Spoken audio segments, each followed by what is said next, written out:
Hi friends, हम industrial engineering में estimating and costing chapter पढ़ रहे थे। तो कॉस्टिंग और एस्टिमेशन दोनों की डिफिनीशन पिछली क्लास में हो गया था।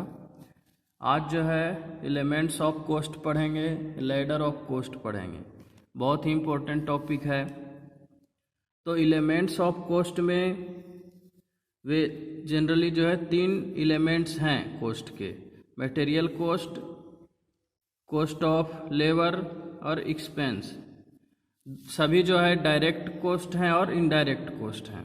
जैसे मटेरियल कॉस्ट है तो ये 2 डिवीजन है,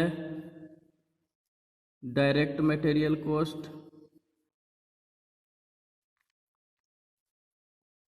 और इनडायरेक्ट मटेरियल कॉस्ट। इसी तरह लेबर कॉस्ट में भी डायरेक्ट लेबर कॉस्ट और इनडायरेक्ट लेबर कॉस्ट, और एक्सपेंस में भी डायरेक्ट एक्सपेंस और इनडायरेक्ट एक्सपेंस। तो इस तरह से है ये।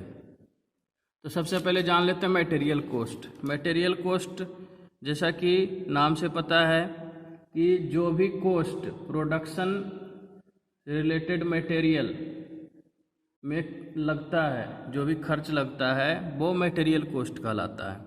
इसमें 2 टाइप हैं मटेरियल कॉस्ट में। डायरेक्ट मटेरियल कॉस्ट जिसमें कॉस्ट ऑफ रॉ मटेरियल, जिससे प्रोडक्ट बनाना है उसका कॉस्ट, इंश्योरेंस का कॉस्ट, इंश्योरेंस का जो चार्ज लगता है वो, फिर जो माल तैयार हुआ उसको लोड करने में या उतारने में, ये सब जो खर्च है ये सब डायरेक्ट कॉस्ट में आता है। जबकि इनडायरेक्ट मटेरियल कॉस्ट में है वैसी चीज़ें जो प्रोडक्शन के दौरान ज़रूरत पड़ती है, जैसे कि कॉटन बेस्ड कपड़े की ज़रूरत पड़ती है, जिससे सफाई, मशीन की सफाई करनी पड़ती है कई बार उसके लिए, या फिर मटेरियल की जो है सफाई करने के लिए, उसे वाइप करने के लिए।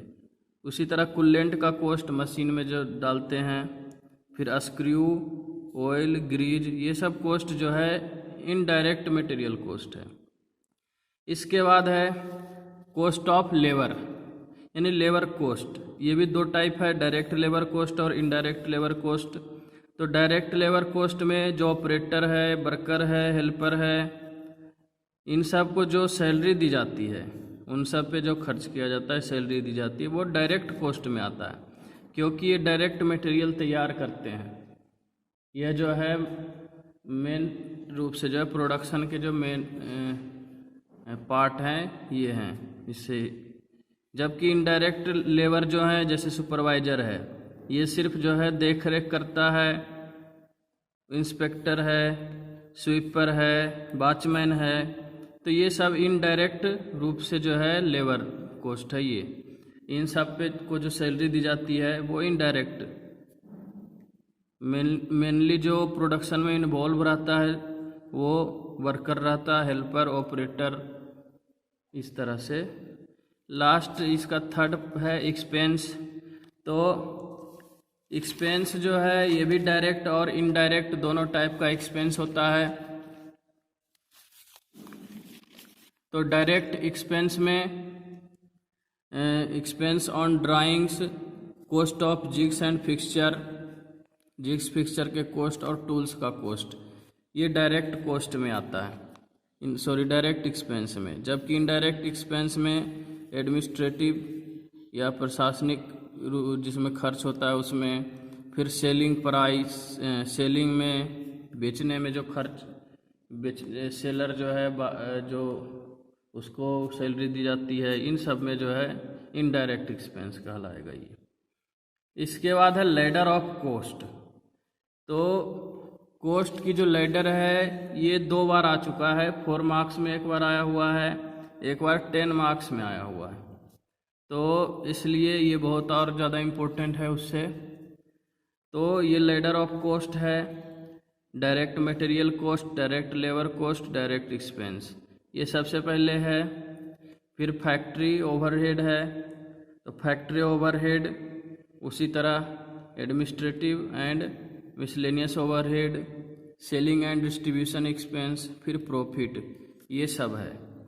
तो इनमें लेडर ऑफ कॉस्ट में सबसे पहले प्राइम कॉस्ट। प्राइम कॉस्ट ये यहाँ से यहाँ तक क्या हो गया, प्राइम कॉस्ट हो गया। Means direct material cost, direct labour cost और डायरेक्ट एक्सपेंस, ये तीनों को जोड़ के क्या हो गया, ये प्राइम कॉस्ट हो गया। फैक्ट्री कॉस्ट या फैक्ट्री ओवरहेड, यह जो है फैक्ट्री कॉस्ट अगर देखते हैं तो प्राइम कॉस्ट यानी direct material cost, direct labour cost, direct expense, इन तीनों का तो होगा ही, प्लस ये फैक्ट्री कॉस्ट और जुड़ जाएगा, फैक्ट्री एक्सपेंस या फैक्ट्री ओवरहेड और जुड़ जाएगा। फैक्ट्री तो ये फैक्ट्री ओवरहेड जब जोड़ देंगे फैक्ट्री में कुछ एक्स्ट्रा जो कुछ एक्सपेंस होता है वो, तब ये फैक्ट्री कॉस्ट बन जाएगा। तो ये फैक्ट्री कॉस्ट का फॉर्मूला आ गया। उसके बाद है प्रोडक्शन कॉस्ट, जैसा कि नीचे देख रहे हैं प्रोडक्शन कॉस्ट है। तो प्रोडक्शन कॉस्ट में जो प्रोडक्ट है उसकी जो मैन्युफैक्चरिंग टोटल कॉस्ट होगी, तो इसमें जो है एडमिनिस्ट्रेटिव कॉस्ट, एडमिनिस्ट्रेटिव ओवरहेड भी इंक्लूड कर दिया जाएगा। तो फैक्ट्री कॉस्ट, जैसा कि फैक्ट्री कॉस्ट बताया हुआ है, ये इतना हो गया फैक्ट्री कॉस्ट, फिर इसको भी ऐड कर लिए, इतना हो गया, तो टोटल जो ये कॉस्ट हो गया वो प्रोडक्शन या मैन्युफैक्चरिंग कॉस्ट हो गया। इसके बाद टोटल कॉस्ट है।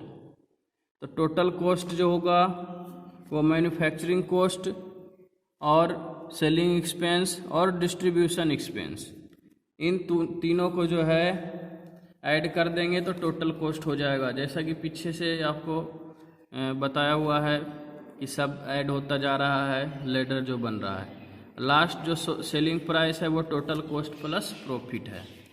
तो इस तरह से जो है ये क्वेश्चन आया हुआ है, तो बहुत इम्पोर्टेंट है, इसे छोड़ने की कोई जो है चांसेस नहीं है, इसे जो है कंफर्म तैयारी करें। Thank you.